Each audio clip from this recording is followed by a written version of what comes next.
भक्तजनों को राधे राधे। जय श्री कृष्णा। संक्षिप्त गरुड़ पुराण अध्याय 72 इंद्र नीलमणि का लक्षण तथा उसकी परीक्षा विधि।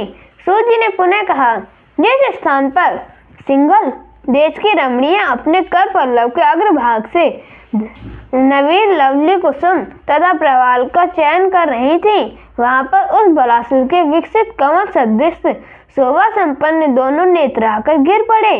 समुद्र की वहां कक्षार भूमि रत्न के समान चमकने वाली नेत्रों के प्रभात रंगों से सुशोभित होकर एक विशाल क्षेत्र में फैली हुई है। वहीं पर विकसित केतकी नामक पुष्पों के वनों की शोभा के फैलाने में प्रतीक्षण लगी रहने वाली इंद्र नीलमणियों की एक भूमि है। उस वन स्थली पर अवस्थित पर्वत की जो कर्णिका भूमि है, उसमें प्रादुर्भूत होने वाली वे मरकत मणियां नील कमल सदृश कृष्ण एवं हलधर बलराम के द्वारा धारण किए जाने वाले पीत और नील वर्णों की आभा से संपन्न है।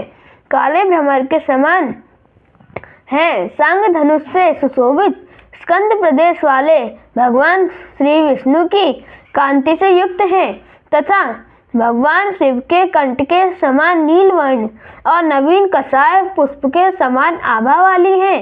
उन मणियों में कोई स्वच्छ तरंगित यायित जल के समान, कोई मयूर के समान, कोई नीली रस के समान, कोई जल बुदबुद के समान और कोई मणि मस्त कोकिल पक्षी के कंठ की प्राभा से आभासित रहती है। उन सभी मणियों में एक प्रकार की ही निर्मलता तथा प्रभाव शक्ति की भास्वरता विद्यमान रहती है।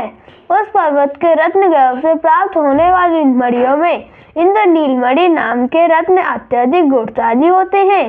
जिन मणियों में मिट्टी, पत्थर, छिद्र और करकराहट की ध्वनि तथा नील गगन पर आच्छादित सघन मेघ छाया आय की आभा रहती है, वे वर्ण दोष से दूषित मानी जाती हैं, किंतु वहां पर वे ही इंद्र नीलमणियां अत्यधिक उत्पन्न होती हैं, जिनकी प्रशंसा रत्न शास्त्र के सुविज्ञानों के द्वारा की जाती है।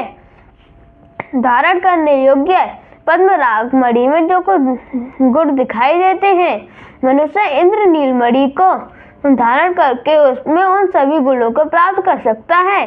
जिस प्रकार पद्मराग मणियों की 3 जातियां हैं, उसी प्रकार सामान्य रूप से इंद्र नीलमणियों में भी 3 जातियां देखी जा सकती हैं। जिन उपायों के द्वारा पद्मराग मणि का परीक्षण किया जाता है, उन्हीं उपायों से इंद्र नीलमणि का भी परीक्षण किया जाता है। पद्मराग मणियों को उपयोग योग्य बनाने के लिए जितनी अग्नि के साथ उसका सन्निधान अपेक्षित है, उसी की अपेक्षा अधिक अग्नि का सन्निधान इंद्र नीलमणि के साथ होना चाहिए। तब वे परीक्षण अथवा गुणों की अभिवृद्धि के लिए किसी भी प्रकार की मणि को अग्नि में डालकर संताप नहीं करना चाहिए। अज्ञानतावश भी यदि ऐसे कोई करता है, तो अग्नि के सम्यक मात्रा के परिज्ञान से रहित प्रदाह में जलने के कारण उत्पन्न दोषों से प्रदूषित वह मणि ऐसा कृत्य करने वाले कर्ता एवं कार्यता करवाने वाला दोनों के लिए अनिष्टकारी होती है। कांच, उत्पल, करवीर, स्फटिक एवं वैदुर्य आदि मणियां इंद्र नीलमणि के सदृश होने पर भी रत्न विशेषज्ञों के अनुसार विजाती ही मानी जाती है। अतएव इन उक्त सभी मणियों के गुरु तत्व एवं काठिन्य धर्म की अवश्य परीक्षा लेनी चाहिए। जिस प्रकार कोई इंद्र नीलमणि ताम्र वर्ण को धारण कर लेती है, उसी प्रकार ताम्र वर्ण वाले करवीर तथा उत्पल नामक दोनों मणियों की भी रक्षा करनी चाहिए। जिस इंद्र नीलमणि के मध्य इंद्र आयुध की प्रभा अवभासित होती रहती है, उस इंद्र नीलमणि को पृथ्वी पर अत्यंत दुर्लभ एवं अत्यधिक मूल्य वाली कहा गया है। 100 गुना अधिक परिमाण वाले दूध में रखने पर भी जिसकी शांत वर्ण के कांति से वह दूध स्वयं नील वर्ण का हो जाता है, उसी को महानीलमणि कहते हैं। जिस प्रकार मांस आदि से की गई तौल के द्वारा महागुणशाली पद्मराग मणि का मूल्य निर्धारित किया जाता है, उसी प्रकार सुवर्ण परिमाण 80 रत्ती की तौल से महागुणशाली इंद्रनील मणि का मूल्य निर्धारित होता है।